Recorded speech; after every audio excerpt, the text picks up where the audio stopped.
শত্রু দমন ক্রিয়া এবং একটি মহা মারণ ক্রিয়া। শত্রু দমন ক্রিয়া এবং মারণ ক্রিয়ার মধ্যে অনেক বিস্তর ফারাক আছে। আপনি পঙ্গু করতে পারেন বা প্যারালাইসিস করতে পারেন। আমরা হচ্ছি ভূত পিশাচের পুজো করে। মারণ ক্রিয়াটা কোনো তান্ত্রিক একদম চ্যালেঞ্জ দিয়ে করতে পারে না। মানুষ চিনতে শিখুন। ঝা চকচকা ভিডিও এবং সবকিছু দেখলে কিন্তু মানুষ ভালো হয় না। তার ভেতরেও দেখুন কতটুকু জ্ঞান আছে, তার সঙ্গে কথা বলুন, ডিসকাস করুন সমস্যাটা আপনার। কারণ সে যদি সত্যি করে একজন প্রকৃত তান্ত্রিক হয়, সে কখনো আপনাকে বলবে না যে আপনি তাকে মেরে দিন। সে আপনাকে বলবে না, তাকে মারবে না, তাকে শুধরে দিন বা তার ভুলটাকে ধরিয়ে দিন। মারণ ক্রিয়া কি সত্যি করেই হয়? আজকে আমি সেই বিষয়ে আপনাদের টোটাল বিষয়টা আজকে বুঝিয়ে বলছি। যাদের মনে ডাউট আছে যে আমার শত্রু আছে কিন্তু আমি তাকে মারণ ক্রিয়া করবো, এটা কি আদৌ সম্ভব কি সম্ভব না, সেই বিষয়ে আজকে টোটাল পর্দা আমি সরাবো। তো আপনারা দেখতে থাকুন এই ভিডিওটি। অনেক মানুষই আছে আমাকে কল করে বলে, গুরুজি আমার একটা অনেক বড় শত্রু আছে, আমাকে জীবনে বাঁচতে দিচ্ছে না, ভালো কাজ করলে বাধা দিচ্ছে, খারাপ কাজ করলে বাধা দিচ্ছে, আমি কি করতে পারি, আমার জীবন থেকে তাকে সরিয়ে দিন।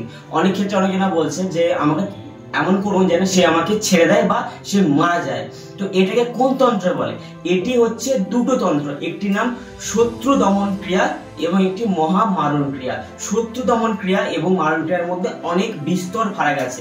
যেটুকু আমি আমার গুরুজনের শিখেছি সেটি হলো শত্রু দমন মানে হচ্ছে সে ধরুন আপনার সঙ্গে শত্রুতা করছে, মানে আপনি কোনো কাজ করছেন সেটাকে বাধা দিচ্ছে, করতে দিচ্ছে না, আপনার ফ্যামিলির লোকের উপর তন্ত্র ক্রিয়া করছে, কালা জাদু করছে, মানে আপনি টোটাল বিষয়টা যাই করতে যাচ্ছেন সে আপনাকে বাধা দিচ্ছে, সেটা হচ্ছে শত্রুতা।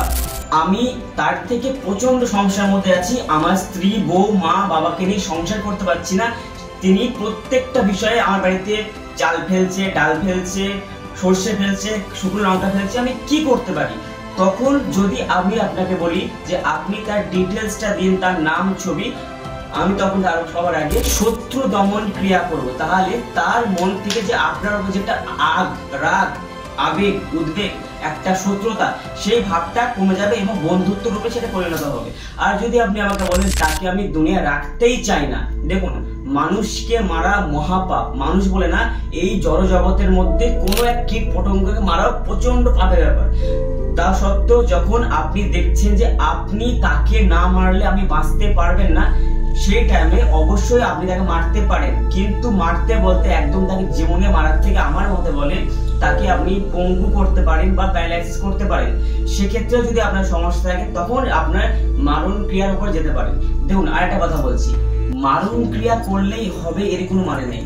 কারণ আমরা হচ্ছি ভূত পিশাচের একটা গোলামি করি, মানে আমরা তার পুজো করি, তাকে আমরা আহ্বান করি এবং তাকে আমরা বলি যে যা অমুক ব্যক্তিকে গিয়ে তুই ক্ষতি করে দেয় বা মেরে দেয়।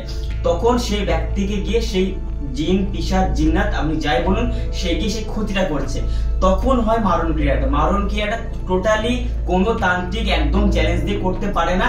ওটা বিধি, যে তন্ত্রের বিধি আছে সেই বিধি অনুযায়ী আমরা কাজ করতে পারি। আমরা চালান তন্ত্র করতে পারি অমুকের উদ্দেশ্যে, কিন্তু সেটা কাজ হলো কি না হলো সে সম্পূর্ণ আমাদের জিন, জিন্নাত, মহাকালের হাতে থাকে। তো অবশ্যই আমি আপনাদের বলবো এগুলি 100% কাজ হয়। যদি কোনো তান্ত্রিক জেনে থাকে 100টার মধ্যে 90 তান্ত্রিক জানে না মারণ ক্রিয়ার কাজ, একদম বাস্তব কথা। মারণ ক্রিয়ার কাজ কি করে করতে হয় না করতে হয় জানে না। যদি কোনো মানুষ বা তান্ত্রিক মারণ ক্রিয়া জানে, তাকে সবার আগে মহামৃত্যুঞ্জয় মন্ত্রটা সিদ্ধি হাসিল করতে হয়, না হলে সে পারে না। যদি একজন ডাক্তার বাঁচাতেই না পারে তাহলে সে মারতে কি করে পারে? সবাই বলছে যে না কাজ হয় 72 ঘন্টার মধ্যে, 12 ঘন্টার মধ্যে, কখনো সম্ভব না। একটা মানুষ যখনই পৃথিবীর মুখে আসছে তার একটা আয়ু একটা নির্ধারণ করে দিচ্ছে যে এই আয়ু অবধি মানুষটা বাঁচবে, তার আগে কখনোর জন্য কোনো মানুষ তাকে মারতে পারে না। হ্যাঁ, বিশেষ কিছু নিয়ম আছে, পন্থা আছে, টোটকা আছে, যার দ্বারা আপনি তার ক্ষতি করতে পারেন, তাকে আপনি হ্যান্ডিক্যাপ করতে পারেন, হয়তো অ্যাকসেপ্ট করতে পারেন, কিন্তু তার জীবন নেওয়ার ক্ষমতা কোনো তান্ত্রিকের নেই। কিন্তু আমার মতে বলে যদি আপনি তাকে একবার বা দুবার ওয়ার্নিং দিন, তারপর সে আপনার সঙ্গে শত্রুতা করবে না। এটা হচ্ছে মারণের ডেফিনেশন। দেখুন মানুষ তো সাদে কাউকে মারতে চায় না, যখন মানুষ তো তখন তাকে মারে যখন সে দেখে যে আমি তাকে না মারলে আমি আর বাঁচতে পারছি না।